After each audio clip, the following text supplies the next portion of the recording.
In the soft glow of early spring, clouds of pale pink sakura blossoms sway against the sky. Their petals flutter to the ground like delicate pink snow, blanketing the earth in beauty.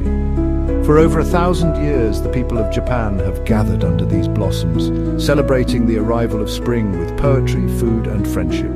This timeless tradition is called Hanami, literally flower viewing, a cherished ritual that is as much about reflection as it is about revelry. Today, we'll journey through the history and philosophy of Hanami, from its imperial origins in the Heian period to its deep cultural symbolism in modern Japan, exploring how a simple flower became a profound emblem of life's fleeting beauty.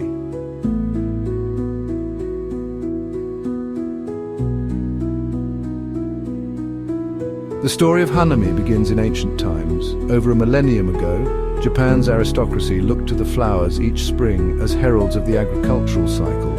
Initially, it wasn't the cherry tree but the plum blossom that drew admiration, an influence from Chinese customs of enjoying wine and poetry under blooming plum trees. By the Heian period, however, the delicate native cherry blossom Sakura had stolen the spotlight, and flower viewing became synonymous with cherry blossoms. The earliest recorded cherry blossom viewing took place in 812 CE, when Empress Saga famously held a flower viewing party under the Sakura at the Imperial court in Kyoto.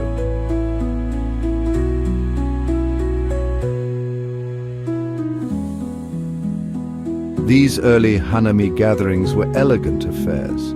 Historical chronicles describe Emperor Saga's celebration as a lavish banquet with sake, music and poetry composed in honor of the blossoms.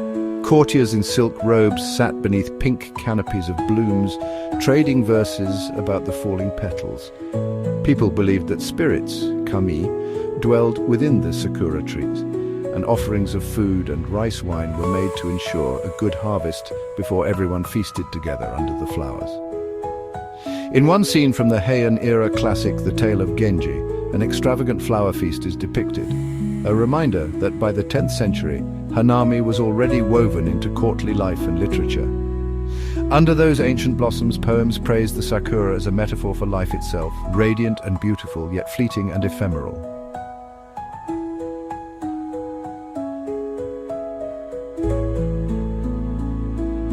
From these imperial origins, Hanami began to spread beyond the palace. What started as an elite pastime gradually filtered through the layers of Japanese society. By the end of the Heian era, not only poets and courtiers, but even samurai lords adopted the custom of flower viewing. They too were captivated by the sakura's allure and what it represented. Hanami had tapped into something fundamental in the Japanese heart, a celebration of nature's beauty tinged with awareness of its transience.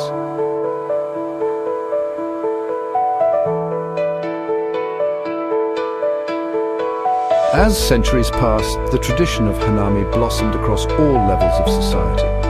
During Japan's medieval samurai era, warriors admired the cherry blossoms as symbols of ephemeral glory, much like their own lives that could end in a fleeting moment.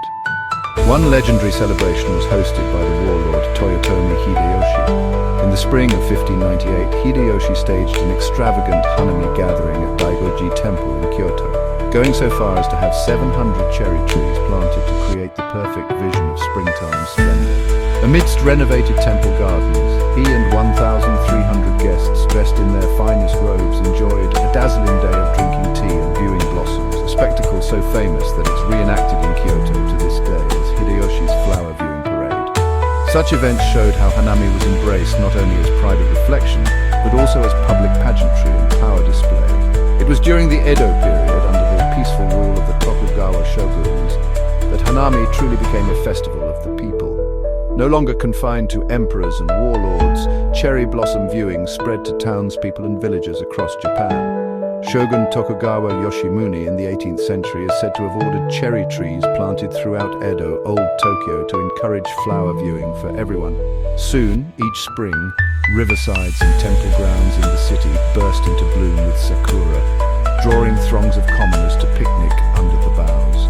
Beneath the petals, people laid out bamboo mats, shared bento meals and sake sang folk songs and celebrated together in cheerful feasts. Hanami had evolved into a beloved annual carnival, lively and joyous, yet still imbued with a sense of wonder. Some records even note rowdy revelers.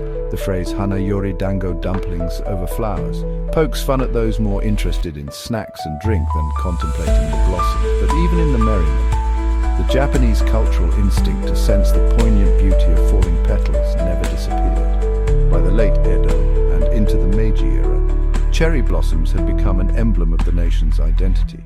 Artists immortalized delightful spring scenes on woodblock prints, and writers crafted haiku and waka about gatherings under blooming trees. The tradition was now deeply rooted. Each year's first burst of Sakura signaled a time of unity, families, friends, and strangers alike coming together under the flowering branches. This communal enjoyment of nature, handed down through generations, ensured that Hanami would endure into modern times.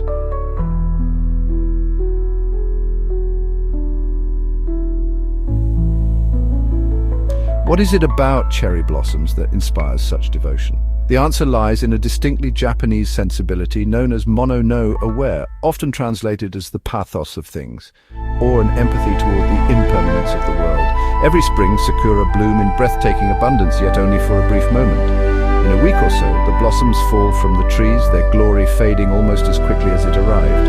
Rather than simply lamenting this loss, Japanese culture came to find profound beauty in transience. Mono no aware is the bittersweet realization that nothing lasts forever, and that this very fact can heighten our appreciation of beauty. Cherry blossoms perfectly embody this philosophy. Their delicate petals burst forth in spring, painting the landscape in color, and then drift down to earth, gracefully ending their life at peak beauty. As 18th century literary scholar Moturi Norinaga observed in his commentary on The Tale of Genji, the novel's genius was in evoking life's impermanence, a constant awareness that every joy is tinged with sadness because it cannot last. The falling Sakura became his prime example of mono no aware, a visual reminder that mortality and beauty are intertwined. An older Buddhist concept, mujo, impermanence, had long taught that all things change and die.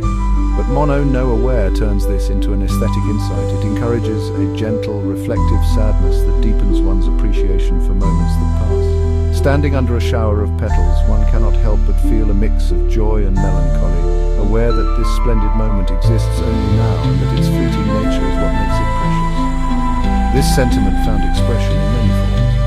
The medieval monk Kenko wrote that if life never ended and flowers never fell, they would not move us the way they do. We cherish the cherry blossoms because we know they will soon be gone. As one Heian poet, Ariwara no Narihira, wistfully put it, if there were no cherry blossoms in this world, how much more tranquil our hearts would be in spring. In other words, it is the blossom's very ability to stir our hearts, to make us notice the passage of time and the seasons of life that gives them such meaning. This philosophy of mono no aware has become inseparable from Hanami. Each picnic under the blooms is not just a party, but also a quiet meditation on life's evanescence.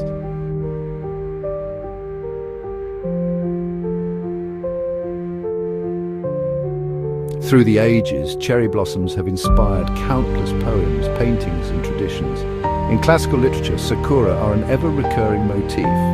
From the Manyoshu, the oldest collection of Japanese verse, to modern haiku, poets have likened the falling petals to snow, tears, or stars, capturing the beauty and sorrow of their short-lived display. In Lady Murasaki's The Tale of Genji, a grand cherry blossom festival serves as a backdrop to scenes of romance and reflection, illustrating how deeply woven the flower was in the cultural fabric. Later haiku masters like Basho, Busun, and Issa each wrote of cherry blossoms, sometimes joyful, sometimes aching with nostalgia. A popular haiku by Issa playfully yet poignantly notes, without regret they fall and scatter, but cherry blossoms fall enough to fill my belly, suggesting a full saturation of the senses and heart with petals and emotion. In art, sakura have been just as significant. In this 19th century ukiyo-e triptych print, finely dressed men and women gather under blooming cherry trees for an elegant picnic, a scene vividly depicting the joy of Hanami in Japan's past. Artists of the Edo period, such as Hiroshige and Chikanobu, created woodblock prints celebrating famous blossom spots, graceful ladies strolling with parasols under petal-laden branches, or families merrymaking beneath cascades of flowers. These images not only served as delightful decor, they also carried layered symbolism. A painting of falling cherry petals in a temple garden could allude to the samurai spirit, noble and bright, but destined to fall at its height, or simply capture the atmosphere of renewal and nostalgia that spring brings. In theatre and folklore too, cherry blossoms set the stage for poignant moments.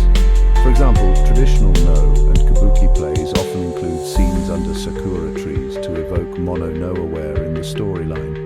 Even seasonal customs like the preparation of special Hanami dango, tri-coloured rice dumplings, and sake became symbolic, their pink, white and green colours mirroring the blossomed snow and new grass of spring.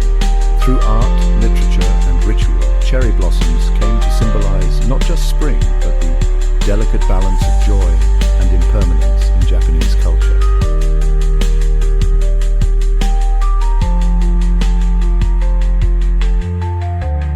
Today, the practice of Hanami remains a vibrant and unifying force in Japan.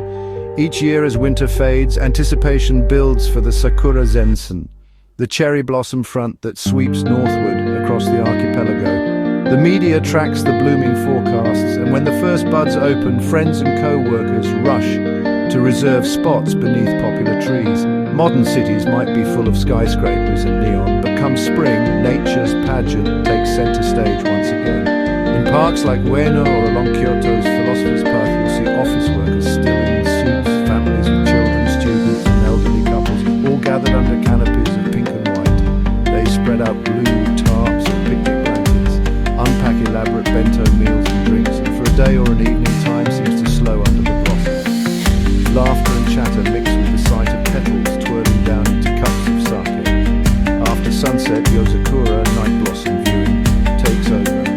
Lanterns or LED lights illuminate the trees, creating a dreamy atmosphere of ethereal beauty. Yet even amid the festive mood of modern Hanami, the old spirit of contemplation lives on. Standing under a blooming cherry tree in Tokyo today, with the iconic Tokyo Tower rising in the background, one can feel connected to the countless generations before who gazed up at these same delicate flowers. The tradition has endured so long precisely because it speaks to something universal, a longing to savor the present moment.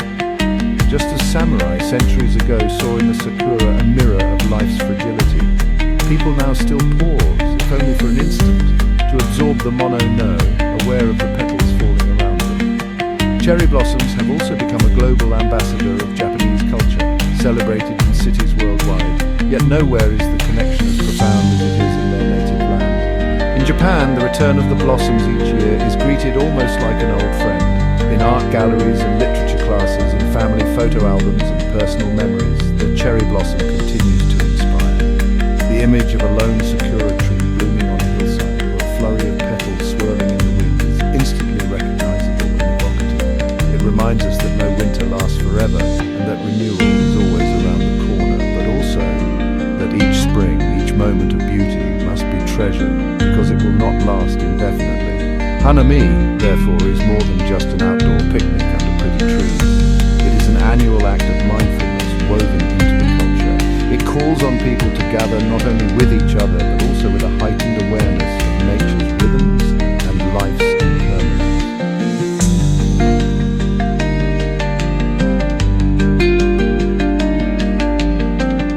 And as our journey through the history and philosophy of Hanami comes to a close, picture one last scene at the end of cherry blossom season. The branches that were once full of flowers now stand bare, or with just a few late blooms gleaming on. Below, the ground is carpeted in petals, creating a pink mosaic that will soon be carried away by the breeze. There is a touch of sadness in this finale, yet also a quiet joy. The lesson of the cherry blossoms is that beauty is heightened by its fleeting nature. In the cycle of bud, blossom and fall, we find a gentle reminder to cherish every radiant day and every poignant moment. Hanami teaches us to celebrate together under the blooming trees and at the same time to reflect inwardly on what it means to be alive in this transient world. In the words of another poet long ago, why do the blossoms scatter with such uneasy hearts? Perhaps it is because they, like us, sense the passing of time. But as we watch the petals dance and finally descend, we are left not with despair, but with gratitude, grateful that something so brief could bring people together in laughter, reflection, and awe year after year. The cherry blossoms will return next spring, as they always do, inviting us once more to pause beneath the pink trees, raise a cup in celebration, and embrace the fragile, breathtaking wonder of life.